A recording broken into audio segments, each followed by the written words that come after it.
O 11º Congresso Goiano da Magistratura traz como tema o ativismo judicial, que tem dividido opiniões entre os juristas. O senhor acredita que o ativismo judicial está ocorrendo no país a reboque das mobilizações sociais? Eu acho que, sem dúvida alguma, o Brasil hoje vive uma fase de ativismo judicial. Eu acho que esse ativismo judicial, em alguns contextos, é muito bem-vindo, sobretudo quando se trata da proteção de direitos fundamentais de minorias, quando se trata da correção de algumas disfunções do processo político. Agora, por outro lado, o ativismo judicial não pode ameaçar um espaço legítimo da política majoritária. Quer dizer, é importante que o Poder Judiciário assuma uma função de defesa dos direitos na sociedade brasileira, o que vem, de fato, ocorrendo muito intensamente, sobretudo depois de 88. Agora, também é muito importante que se reconheça um papel central na nossa vida institucional para a política, inclusive para a política parlamentar, né? A gente não deve pensar, então, no ativismo judicial como uma panaceia, como uma solução para os males brasileiros, porque não é.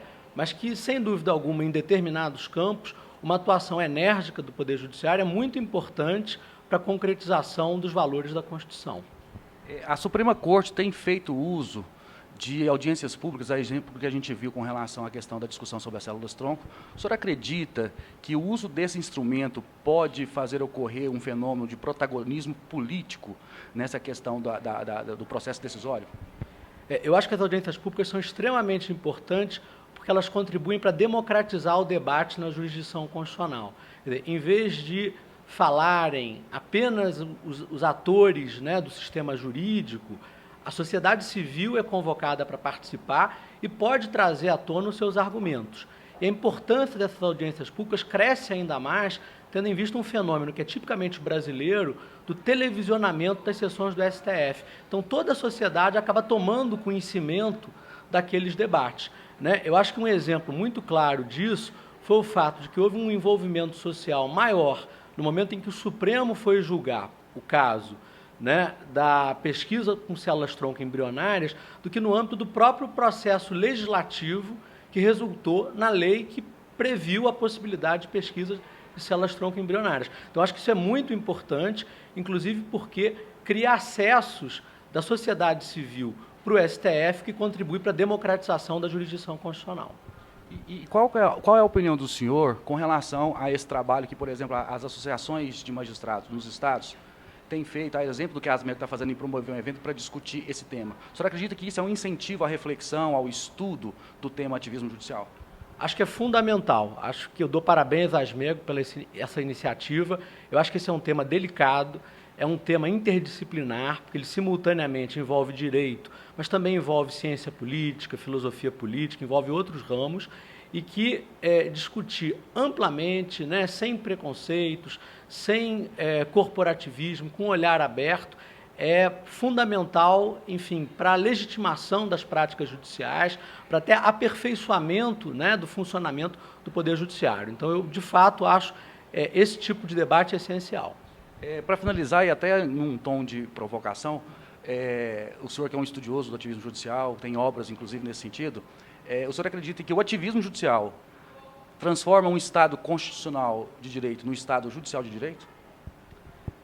Olha, eu acho que um ativismo excessivo, quer dizer, se o judiciário se tornasse, vamos dizer assim, o protagonista do processo político, isso seria ruim para uma democracia. Porque numa democracia é muito importante que haja, enfim, um espaço relevante para deliberação democrática em fóruns como o parlamento, para o engajamento cívico do cidadão nas ruas, no dia a dia. Quer dizer, de maneira alguma o ativismo pode asfixiar essa dimensão da vida pública. Agora, eu acho que o judiciário pode e deve dar uma contribuição importante em certas searas, em certos aspectos da vida social, em que o processo político majoritário não funciona bem. Por exemplo, a proteção das minorias. Se a gente pensar num caso como o do reconhecimento pelo STF da união homoafetiva, quer dizer, é uma demanda muito importante de direitos fundamentais que envolve uma minoria estigmatizada, cujas demandas não eram acolhidas no âmbito do processo político parlamentar. Então, aquele era um caso de ativismo, sim, mas acho que de um ativismo muito bem-vindo. O que seria problemático, mas eu acho que não é esse o quadro brasileiro, seria, enfim, idealizar um judiciário com uma solução de todos os problemas nacionais e construir práticas que esvaziassem a política parlamentar. Mas eu acho que esse quadro não está posto hoje, mas é importante que a gente discuta o tema até para evitar que esse tipo de excesso possa eventualmente ocorrer. Essa postura ativista do magistrado, então, para o senhor, ela corrobora com a questão da concretização de direitos? Seria isso? Eu acho que depende do caso. Eu acho que tem ativismos voltados à concretização de direitos que são muito bem-vindos. Agora, existem ativismos, inclusive, que podem se opor à concretização de direitos. Eu, na minha exposição, vou dar exemplos de ativismos extremamente conservadores que já aconteceram em outros países. Nos Estados Unidos, em determinados momentos, a Suprema Corte impediu que políticas sociais de proteção dos trabalhadores fossem criadas em nome de proteção de liberdade de contratar, em nome de proteção de propriedade privada. Então, eu não acho que seja possível falar assim, ativismo é bom ou ativismo é ruim. Eu acho que a discussão ela tem muitas nuances e é importante que a gente explore essas nuances para o tema não ficar assim, meio panfletário, meio fla-flu, o sujeito é a favor do ativismo ou é contra o ativismo.